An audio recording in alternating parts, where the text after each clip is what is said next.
আমরা অনেকেই একভাবে বসে কাজ করার ফলে কিংবা ভুল পশ্চারে ওয়ার্কআউট করার ফলে স্পাইনে পেন হতে থাকে। তো এই সমস্ত কিছু সিম্পল ওয়ার্কআউট ফলো করলে তোমরা তোমাদের এই প্রবলেমগুলো দূর করতে পারো। ফার্স্টলি গ্লুট ব্রিজেস, যেটা তোমাদের গ্লুট মাসেলকে খুবই এফেক্টিভ করবে এবং স্পাইনের লোড নেওয়ার ক্যাপাসিটি বাড়াবে।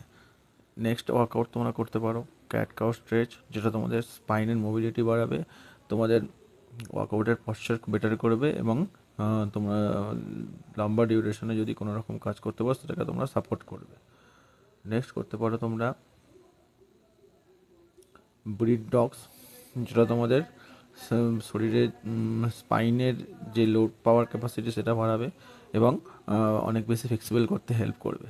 লাস্টলি করতে পারো চাইল্ড পোজ, এটা তোমরা সঠিক ফরমেশনে পারফর্ম করবে, তোমাদের টোটাল আপার বডির যে মোবিলিটি সেটা ইনক্রিজ করবে এবং